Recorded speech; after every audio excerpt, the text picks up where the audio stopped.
Next up, we have Option or Alt up and down. By holding Option and clicking up, you can see that I've moved the clip up one track. If I press it again, I'm able to move it up another track. This is a great way to isolate certain clips or bring more important clips to one track up, or take the more important clips or the clips that stand out the most and bring them to a separate track so you can isolate them in that way. Option down allows us to go down a track.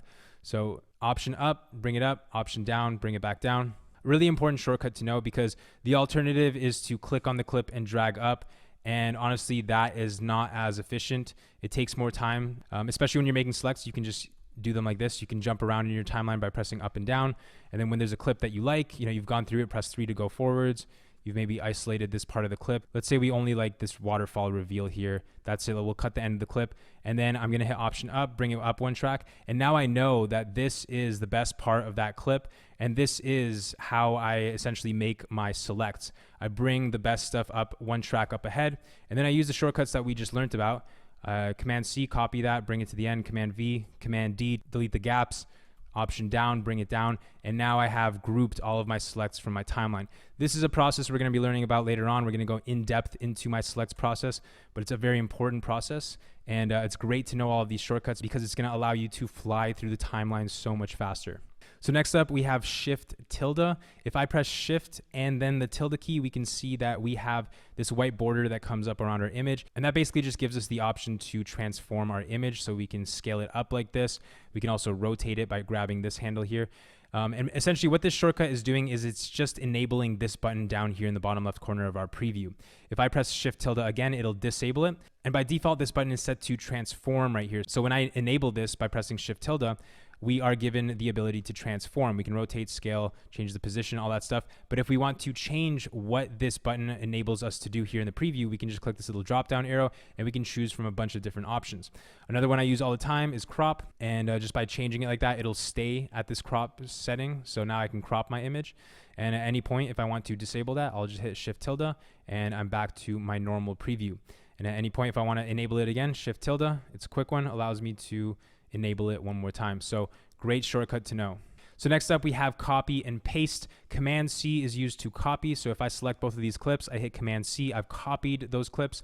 I can head over here in my timeline, hit Command V to paste them, and we have successfully copied and pasted both of those clips. Now, Command C is not just used to copy the clip itself, but we can also use it to copy the clip attributes as well. So this is important because a lot of the time you're not going to want to select the actual clip. You're not going to want to copy the actual clip. You're going to want to copy the clip attributes. So maybe some of the effects, some of the scale, position, rotation changes, anything that's been applied to this clip, sometimes we're going to want to copy those clip attributes and not the clip itself. Well, for that, we're still going to use the same shortcut, Command C. It's going to copy the clip and all of those attributes. But now if we just want to paste the attributes from this clip to another clip, we can use Command Shift V. So if I hold Command Shift V, we can see that we have this paste attributes window that comes up. And this basically allows us to select what attributes we want to paste onto this new clip from the previous clip. Now in this case, we didn't really have many attributes to copy from the previous clip, maybe the position and scale. So we can just select everything here really. Select apply, and it will apply any of the attributes that were on the previous clip to this new one. So let me show you a better example of this. Let's go over here to our effects. Let's apply a random effect to this. Box blur is my go-to. I'm going to close off the effects window over here. And now we can see there's clearly this blur on this clip here. So what I can do is hit Command C. Let's go to any other random clip and let's hit Command Shift V. And now we can choose what attributes we want to paste from the previous clip to this one. So in this case, we can just select everything because there's really only one effect on the other clip. If we didn't want to copy over certain attributes, then we would have to make sure that we deselect those in here. But in this case, we could just leave everything selected. Let's click apply and we can see that the same scale and the blur effect have been applied to this clip. So really important shortcuts to know. Command C allows you to copy the clip itself, but also the clip attributes. Command V to paste the clip. Command Shift V to paste clip attributes. And next up, we have Command X. This is another pretty basic one. It's pretty standard among any software you use, and it allows us to cut whatever we have selected. So if I hit Command X on this clip, all of a sudden that clip is gone, but we've also copied the clip. That's important to remember. So if I go over here to my timeline, I hit Command V, it's pasted that clip. So it's kind of like copying, but you're also deleting the clip as well, and that's cut. Now, let's say we don't like the attributes that we applied to this previous clip over here. Let's say that we no longer want this blur or this resize. So what we can do is hit Command-Shift-X, and that allows us to bring up the remove attributes window over here. So in here, we can select what attributes we want to basically reset to the standard. So if we have all of these selected, this clip should go back to its original state. So if we click apply, we can see that we are back to normal here. So this could be another great way to just reset the clip or reset certain parameters of the clip instead of having to go to your inspector over here in the top right and having to reset things up here like this. We can very quickly just hit Command-Shift-X and select what it is that we want to reset. So next up, we have Control-Shift-V, which is paste insert. So let me show you what this does. If I zoom in on this clip, if I select this clip, I hit Command-C, so I've copied it, and I go over to a different part of my timeline, let's say here, for example, and I hit Control-Shift-V, we can see that we've pasted that clip into this section of the timeline, but it didn't overwrite the clips that were already sitting there. It basically inserted the clip and it moved everything over to the side. So let's hit Command Z and let's see what happens if I hit Command V instead of Control Shift V. So I'm gonna just paste it in normally.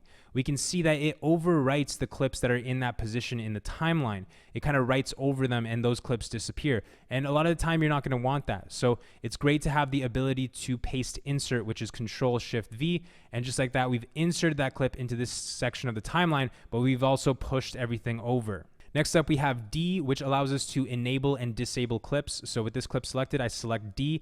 It basically makes this clip like disappear. It disables the clip. The clip is still there in the timeline though, which is great because enabling and disabling clips can be very useful, especially in situations where, let's say you have two clips in a certain area and you don't know which one you should use at that specific point in the timeline. You feel like maybe you have two options. You can basically put one on top of the other like this. And you can just disable one, enable the other one, and switch between them like that without having to delete them or move them to different parts of the timeline, because then that would require you to undo that step that you did later on and just remember where things are. It's great to be able to leave clips at certain points of your timeline and then just disable them if you don't want them to be present, but have them at that certain point in the timeline so that you can enable them there if you need to. So next up we have T, which allows us to change our cursor to the trim edit mode tool. We can see this is what the trim edit mode tool looks like. Right now my mouse is glitching a little bit. I don't know why that is. But if we zoom in on this clip over here and I use this tool to move this clip left and right, first I'm gonna have to trim the ends of it.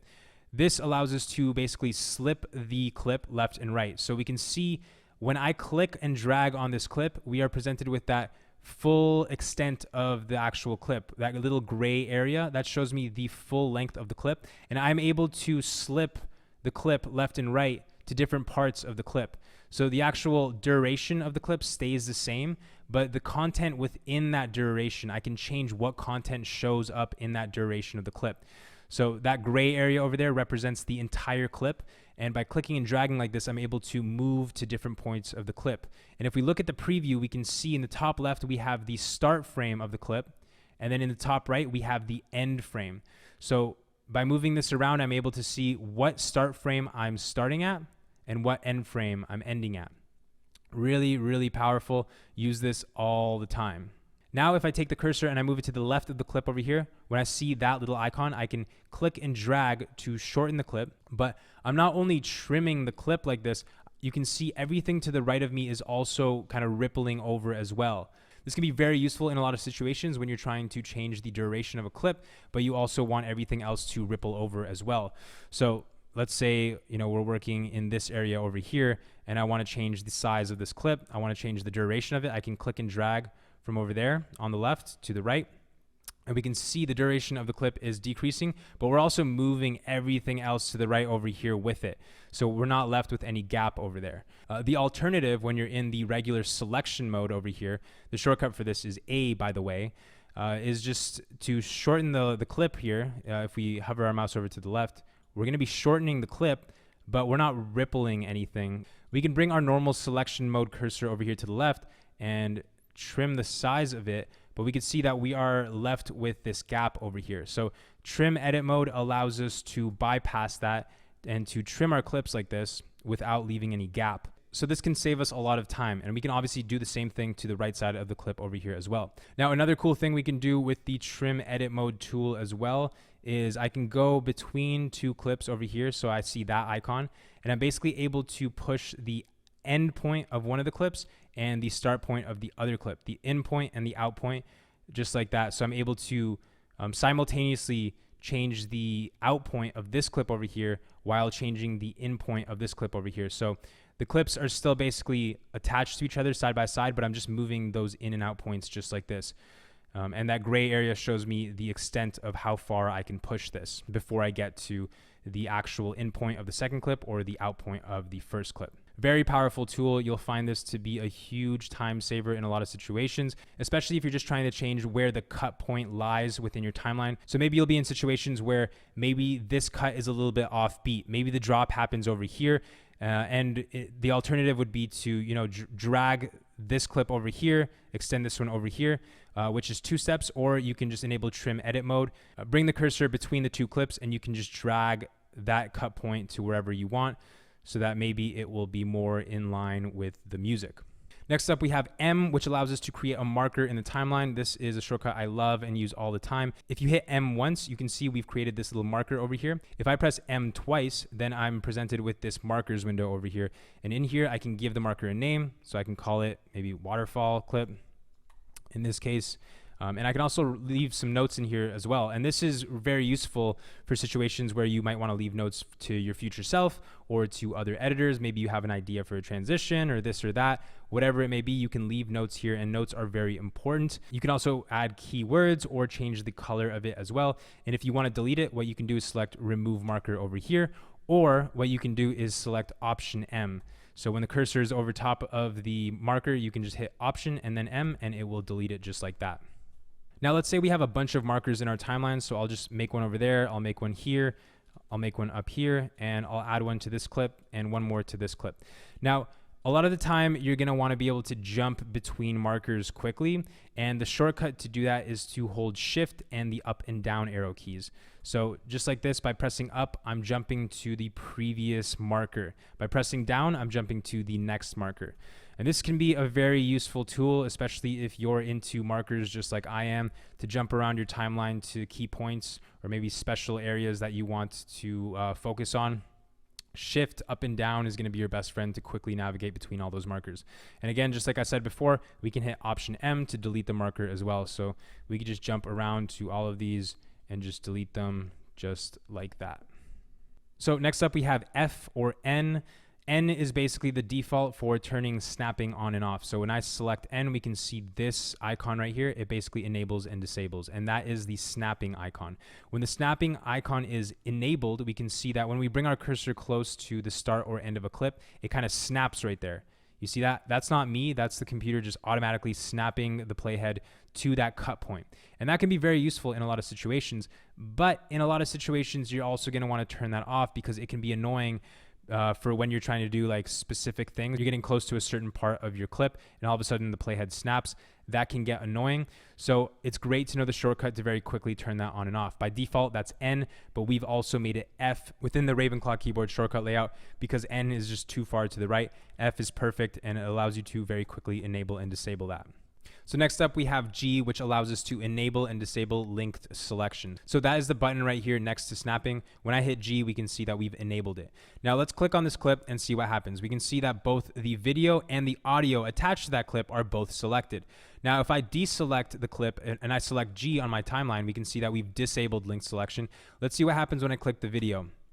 Now I'm able to freely select the video only and move that around freely without having to worry about the connection between the video and audio. In a lot of situations, this is going to be very helpful for you because you're going to want to move just the video or maybe just the audio and reposition that. But by default, those two pieces of media are going to be connected. When G is on, we can see that the audio and video are connected. They are linked together. But if we select that G, we are able to very quickly unlink these two and move them around. Now we can also see that there is this little link icon on the clips too, and that lets us know that they are linked together. So if I select G and I select just the video, also the audio is selected, and that's because we have that link icon there, letting us know that both the audio and video are linked together. Now if we want to unlink these like permanently, like we don't want them to have that link connection anymore, we can select the media and select C. Now, by pressing C, we've unlinked these clips. We can see that that link icon is no longer there, and I can move the clips around freely, even though the linked selection is still selected over here. Now, you might be wondering, why is it that I used C in this situation to unlink these clips instead of unchecking linked selection over here or disabling it? Well, let's go back. Let's put these clips back together. Let's link them again by pressing C. So C also lets us link clips, so it's not just unlink. And let's uncheck linked selection over here. So if I disable it and I move this clip over, we can see that we have this little red box over here, and it basically tells me the time difference between the start of this video and this audio. So we've moved the audio plus 20 seconds ahead of where the audio is found. So if I push it even further forwards, we can see we're now 40 seconds ahead of where our audio sits. So this is kind of letting us know, hey, these two clips are still linked, but you move them over and they're separated now by this 40 seconds of time. So if I turn linked selection back on now, we can see that both of these are still linked to each other. So if I select one and move it over, the other one is also going to be selected. So let's hit Command Z and undo that.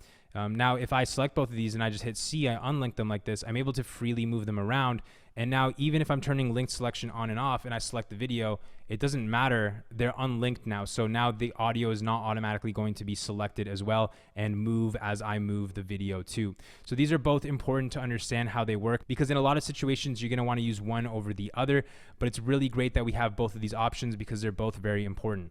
I'm just going to relink these clips here. C. And next up, we have P. If I select a clip and I press P, it gives me the clip attributes. Now, the reason I made that P is because this is a shortcut that I don't actually use that often, but I still wanted to make it a keyboard shortcut. And I know P is all the way on the right side of the keyboard, but this is one that I don't use that often, so I'm letting this one slide. But P allows me to basically check the clip attributes. This is the clip attributes window. And in here, really the only focus that I have most of the time is just the video frame rate.